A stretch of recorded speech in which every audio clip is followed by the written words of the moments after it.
I never wanted him, until the night my best friend's husband didn't walk away like he always did. Before we begin, if you're new here, please hit that subscribe button and turn on notifications so you never miss these emotionally powerful real-life stories. And if this resonates with you, give it a thumbs up and share it. Your support truly matters. Now let's get into what happened that night in the parking lot. My name is Melissa, I'm 32 years old, and 7 weeks ago something happened that changed how I see myself, my boundaries, and what I'm capable of wanting despite knowing how wrong it is. This story takes place in an empty parking lot late at night, under a flickering streetlight, in the space between goodbye and actually leaving. It's about the moment when someone who always kept appropriate distance decided not to walk away, about proximity that became unbearable, about awareness that could no longer be ignored, about discovering that sometimes the most dangerous moments are the ones where nothing actually happens except two people standing too close for too long, feeling everything they're not supposed to feel. My best friend Harper and I have been inseparable since high school, one of those friendships that forms when you're young and survives everything that comes after. We've been through it all together. First loves and heartbreaks, college stress and early career chaos, family drama and personal crises. Harper is the sister I chose, the person who knows all my stories and loves me anyway. Our friendship is the most stable, most important relationship in my life. The foundation everything else is built on. Harper married Ethan 5 years ago after dating him for 3 years before that. I'd been her maid of honor at a wedding that was exactly what Harper had always dreamed of. Elegant and romantic, and full of people who genuinely loved them both. Ethan was everything Harper said she wanted. Successful, attentive, emotionally stable in ways her previous boyfriends had never been. He was a civil engineer, practical and methodical in ways that balanced Harper's more creative, spontaneous personality. Watching them together had always made me believe in the possibility of real partnership. They seemed genuinely happy, genuinely committed, genuinely building something that would last. For 8 years, 3 of dating, 5 of marriage, Ethan had been exactly what he appeared to be in my perception. Harper's Ethan, my best friend's husband, a man I saw regularly at social gatherings, someone I'd had hundreds of conversations with over the years, but who never registered as anything other than an extension of my friendship with Harper. Ethan was tall, with light brown hair that was always neatly styled, had an easy smile that made people comfortable, spoke with quiet confidence about subjects he knew well. Objectively good-looking, I suppose, in the way you might note someone is attractive without it meaning anything personal. But for 8 years, Ethan had existed in a category so completely off-limits that attraction was literally impossible. He was Harper's. That was his entire identity in my world. I'd never felt anything inappropriate toward Ethan. Never caught myself thinking about him at random moments. Never felt my pulse quicken when he entered a room. Never experienced any of the signs that would have indicated I saw him as anything other than my best friend's husband. And I was confident in that absence of attraction. Confident that some boundaries were so firmly established they'd never be tested. Confident that I knew myself well enough to be certain I'd never develop feelings for someone so completely unavailable. Until 7 weeks ago. Until the night Ethan didn't walk away like he always did. Until he stood too close to me in an empty parking lot, and I felt something I'd never felt before, and discovered that all my certainty about my own boundaries was built on the foundation of those boundaries never being actually tested. It happened on a Friday night in mid-October. A group of us, Harper and Ethan, me, and 3 other couples from our extended friend group, had met for dinner at a restaurant downtown. One of those casual evenings that had become tradition, where we'd gather every month or so to catch up and maintain the friendships that got harder to prioritize as everyone's lives got busier with careers and responsibilities. The dinner had been exactly what I'd expected. Good food, easy conversation, the comfortable dynamic of people who'd known each other for years and didn't have to work hard at interaction. The restaurant was in a part of downtown that became pretty deserted after business hours. The dinner crowd had cleared out by the time we finished around 10:30, and the streets were mostly empty as we all walked to the parking structure where we'd left our cars. The group naturally fragmented as we walked, some people walking faster, others lingering to finish conversations. Harper had gotten ahead with 2 of our friends, deep in discussion about some work crisis one of them was dealing with. I'd fallen slightly behind, and when I looked around, I realized Ethan had fallen back too. We were walking together, maybe 10 feet behind the rest of the group, in one of those accidental pairings that happens in group dynamics without anyone really planning it. We made small talk as we walked. Normal, surface-level conversation about work and an article he'd read that he thought I'd find interesting given my job. Nothing significant. Nothing that felt charged or meaningful. Just two people who'd known each other for 8 years filling the space with comfortable noise as we walked to our cars. The parking structure was nearly empty when we arrived, our footsteps echoing in the concrete space. Most of the group had parked on the second level, but my car was on the ground floor near the entrance. As everyone headed toward the elevator and stairs, I called out that my car was down here. I'd see everyone next month. Drive safe. Harper turned and waved, already halfway to the elevator with the others. Text me when you get home, she called out, her voice echoing in the empty space. Love you. I called back that I would, that I loved her too. And then the group disappeared into the elevator, their voices fading, leaving the ground floor of the parking structure silent except for the hum of fluorescent lights and the distant sound of traffic from the street. I walked toward my car, which was parked near the exit under one of the streetlights that lined the perimeter, reached into my purse for my keys, already thinking about the drive home, and whether I was too tired to stop for coffee or if I should just push through. That's when I heard footsteps behind me, turned to see Ethan walking toward me across the empty parking structure. He must have separated from the group after I did. Must have come down the stairs instead of taking the elevator with everyone else. But why? His car was on the second level with Harper's. They'd driven together. There was no reason for him to be down here. No reason for him to have followed me instead of going with his wife and the rest of our friends. Did you forget something? I asked as he approached, confused about why he was there. Need help with something? Ethan shook his head. No, He stopped a few feet away from me, close enough to talk comfortably but maintaining the appropriate distance he always maintained. The distance that had been consistent for 8 years of knowing each other. I wanted to make sure you got to your car safely. This parking structure is pretty empty and it's late. It was a reasonable explanation. Chivalrous even. The kind of thing any of the men in our friend group might do. Make sure a woman walking alone got to her car safely before heading to their own. Nothing unusual about it. Nothing that should have made my heart start beating faster. But something about the way Ethan said it, about the way he was looking at me, made it feel like that wasn't the only reason he'd followed me. Made it feel like there was something else happening that neither of us was acknowledging. That's nice of you, I said, trying to keep my voice normal even though I suddenly felt nervous in a way I couldn't explain. But I'm fine. You should go catch up with Harper and the others. I turned toward my car, expecting to hear Ethan's footsteps retreating, expecting him to walk away like he always did, like he'd done hundreds of times before after dinners and parties and gatherings. We'd say goodbye, he'd leave with Harper, I'd go home. That was the pattern. That was how it always worked. But I didn't hear retreating footsteps, didn't hear him walking away.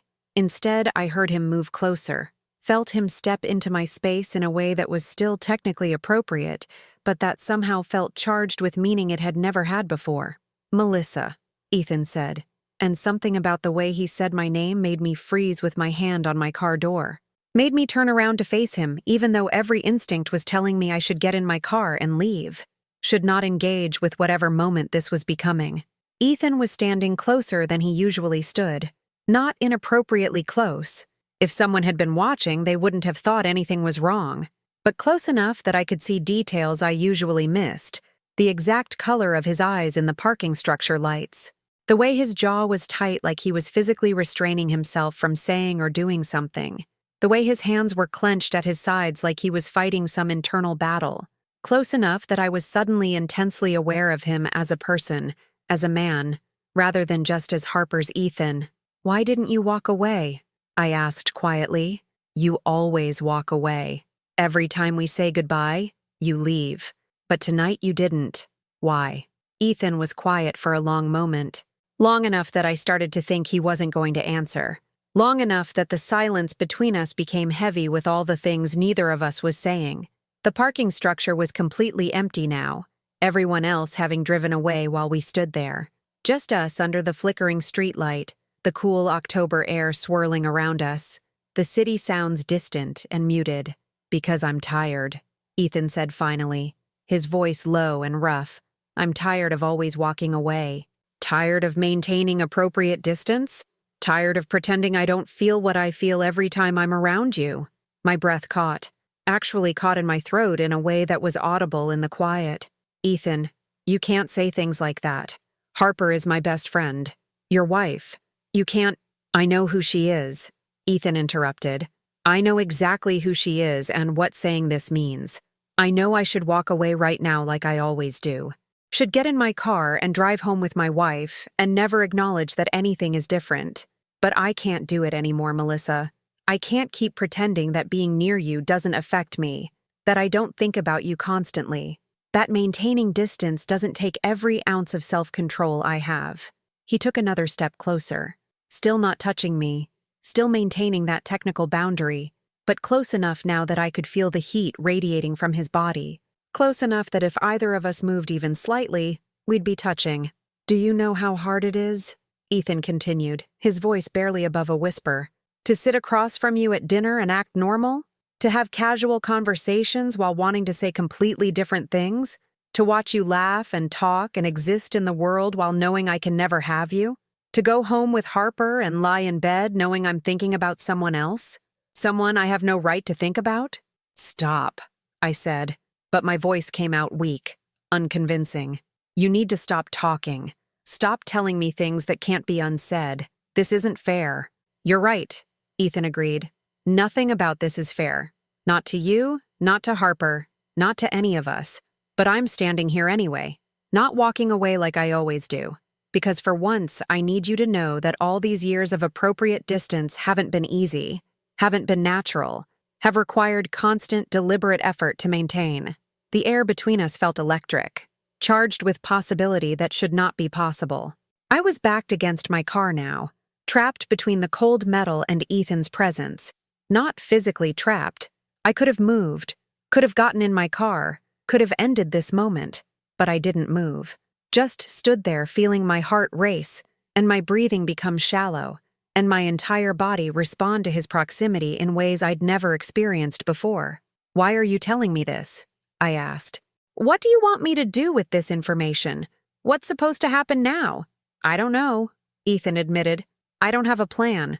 I just know I couldn't walk away tonight, couldn't maintain the distance one more time, couldn't pretend that standing this close to you doesn't make me want things I absolutely cannot have. He raised his hand slowly, giving me time to object, to step away, to stop whatever was happening. His hand came up to rest on my car, next to my shoulder, not touching me but close enough that I could feel it there, bracketing me in, creating a space that was just us, where the rest of the world faded away, and there was nothing but the two of us, and the unbearable tension of everything we weren't doing. Tell me to leave, Ethan said quietly. Tell me to walk away, and I will. Tell me you don't feel anything, and I'll get in my car and drive home, and we'll never speak of this again. But if you don't tell me to leave— He didn't finish that sentence, didn't say what would happen if I didn't tell him to leave, just left it hanging there between us, full of possibility and danger in equal measure. I should have told him to leave, should have said I felt nothing, should have protected Harper and our friendship and Ethan's marriage by ending this moment before it became something we couldn't take back. Every rational part of my brain was screaming at me to move, to get in my car, to drive away from whatever this was before it destroyed everything. But I didn't move, didn't tell him to leave, just stood there looking at him, my back against my car, his presence overwhelming every sense. I could smell his cologne, something subtle I'd never consciously noticed before, but that I'd apparently been cataloging without realizing it because it seemed familiar and foreign at the same time. Could see the rise and fall of his chest as his breathing became faster, matching mine. Could see the war happening in his expression, desire fighting with guilt, want fighting with loyalty. I don't know what I feel, I whispered finally. I've never let myself think of you as anything other than Harper's husband. Never allowed attraction to be possible because you were so completely off limits.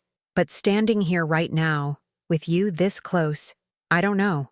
I don't know what I feel or what I want or what's real versus what's just confusion because you're telling me you feel something. Something in Ethan's expression shifted. Relief, maybe. Or recognition. So, it's not just me, he said. You feel something too. Even if you can't name it. Even if it confuses you. It's not one-sided. I didn't say that, I objected. I said I don't know what I feel. That's not the same as saying I feel what you feel. But you're not saying you feel nothing, Ethan pointed out. You're not telling me to leave. You're standing here letting me stay this close when you could have gotten in your car 5 minutes ago. That means something, Melissa. It doesn't mean anything, I insisted. But even to my own ears it sounded unconvincing. It means I'm confused. It means I don't know how to handle this situation.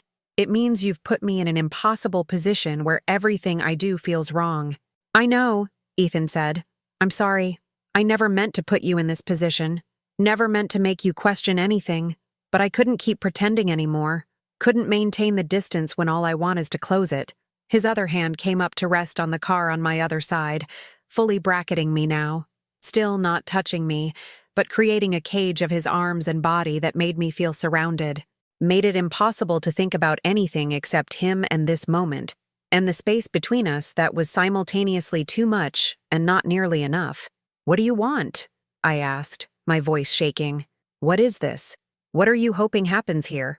I don't know, Ethan admitted. I don't have expectations. I just know I needed you to know. Needed to stop pretending I see you the way I see everyone else in our friend group. Needed you to understand that keeping my distance has been deliberate. That if I could have you, if circumstances were different, I would. But circumstances aren't different, I said. You're married to my best friend. That's not a minor detail we can overlook. That's the entire situation. That's why this, whatever this is, can't happen. I know, Ethan said again. I know nothing can happen. I know we can't act on this. I know walking away is the only ethical choice. But knowing what you should do and being able to do it are different things. And right now, standing this close to you, knowing you might feel something too, walking away feels impossible even though I know it's necessary. The streetlight above us flickered, casting shadows across Ethan's face, making him look different than I'd ever seen him. Not Harper's reliable husband, not my friend's safe partner, just a man. A man looking at me with an intensity that made my knees feel weak. A man who wasn't walking away when he should have been long gone. Someone's going to notice you're missing, I said, grasping for anything that might break this moment. Harper's going to wonder where you are. You need to go. I told her I forgot something in the restaurant, Ethan said, that I was running back in real quick. I have a few more minutes before she expects me. The fact that he'd planned this, that he'd made an excuse to Harper to have this moment with me, made it more real somehow, more intentional, more dangerous. This is crazy, I whispered. We're standing in a parking lot not doing anything, but it feels like we're crossing every line anyway. Because we are, Ethan said. Maybe not physically, but emotionally. We're acknowledging something that should have stayed buried, creating awareness where there used to be comfortable blindness. That's crossing lines too, even if we never touch. The word touch hung in the air between us, making me hyper-aware of how close his hands were to my shoulders, how little distance separated his body from mine, how easy it would be to close that gap if either of us moved even slightly. We can't touch, I said firmly, as much to myself as to him. Whatever else happens, whatever we say or acknowledge or feel, we cannot cross that line. That's the boundary. Physical contact makes this real in a way we can't take back. I know, Ethan agreed. I'm not going to touch you. I'm just going to stand here for another minute, close enough to finally feel like the distance isn't crushing me, close enough to stop pretending I don't want to be closer. Then I'm going to walk away, and we're going to figure out how to live with what just happened. How do we do that? I asked. How do we go back to normal after this? How do I look Harper in the eye knowing her husband just told me he thinks about me constantly? How do I come to dinners and parties and act like nothing changed? I don't know, Ethan admitted. I don't have answers. I just know I couldn't walk away tonight. Couldn't maintain the pretense one more time.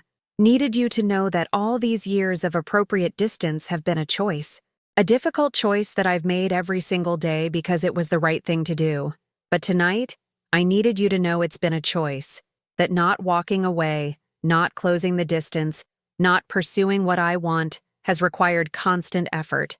We stood there for what felt like hours but was probably only another minute, neither of us moving, neither of us speaking, just existing in that impossible space where everything and nothing was happening simultaneously. Then Ethan pushed away from the car, creating distance between us that felt both like relief and loss. I should go, he said. Harper's going to wonder what's taking so long. Yes, I agreed. You should go. But he didn't move immediately, just stood there looking at me with an expression I couldn't fully read. This changes things, Ethan said. I know we're going to try to pretend it doesn't, but we both know tonight changed things. There's no going back to the comfortable distance now that we've acknowledged what's been building. Then what do? I asked. How do we navigate this? Carefully, Ethan said. We navigate it carefully. We maintain physical distance even if the emotional distance is gone. We protect Harper even if protecting her hurts us. We do the right thing even though the right thing isn't what we want. He took a step backward, then another, creating the space that had been missing for the past 10 minutes. Good night, Melissa, he said quietly. I'm sorry for not walking away, and I'm not sorry at the same time. I hope you can understand that. Then he turned and walked away. Actually walked away this time. Disappeared into the parking structure, his footsteps echoing, leaving me standing alone next to my car with my heart still racing and my mind trying to process what had just happened. That was 7 weeks ago. 7 weeks of carrying the memory of that night like a secret I can't share. 7 weeks of seeing Harper and Ethan regularly and having to pretend everything is normal. 7 weeks of watching Ethan maintain appropriate distance again, walking away when he should, never getting too close, acting like nothing happened in that parking lot. But I see it in his eyes sometimes. That awareness, that acknowledgement of what exists between us that didn't exist before. That understanding that the distance is no longer natural but deliberately maintained. 7 weeks of analyzing how I feel, of trying to figure out if what I experienced that night was genuine attraction or just response to intensity and proximity. Of wondering what would have happened if I'd told Ethan to leave immediately versus letting him stay close. Of questioning whether anything would be different if he had touched me versus just standing close enough that I could feel the possibility of touch. 7 weeks of guilt every time I see Harper, every time she talks about how lucky she is to have Ethan, every time she expresses gratitude that the important people in her life all get along so well, every time she makes plans for the 4 of us, or talks about future dinners and gatherings where I'll have to see Ethan again and maintain the pretense that my entire understanding of him didn't shift in a parking lot under a flickering streetlight. I haven't told anyone what happened, haven't confessed to Harper, or sought advice from other friends, or even fully processed it with a therapist yet. Just carried it alone, this knowledge that my best friend's husband feels something for me, that he couldn't walk away that night like he always did, that he stood too close and said things that changed everything, and then left me to figure out how to live with the aftermath. I never wanted Ethan. For 8 years, I genuinely never wanted him, never looked at him and felt desire, never thought about him in any romantic capacity, never questioned the clear boundaries that made attraction literally impossible, until the night he didn't walk away like he always did. Until he stood too close in an empty parking lot and told me that maintaining distance had been deliberate effort, rather than natural inclination. Until proximity made me feel things I'd never felt before, and recognized that maybe I'd been suppressing more than I realized. The cool air swirled around us, the streetlight flickered above, and Ethan stayed, too close. Close enough that I felt the weight of everything we weren't supposed to feel. Close enough that walking away afterward felt like abandoning something rather than avoiding danger. 7 weeks later, and I still don't have answers. Still don't know what I feel or what that night meant, or how to move forward. Still don't know if Ethan regrets not walking away, or if he's relieved he finally stopped pretending. Still don't know what to do with awareness that can't be unacknowledged, with boundaries that have been tested and proven more permeable than I believed. All I know is that some moments change everything. Some choices not to walk away rewrite your understanding of yourself and what you're capable of wanting. Some nights in empty parking lots under flickering streetlights reveal truths that were better left hidden. Ethan didn't walk away like he always did, and nothing has been the same since. The end.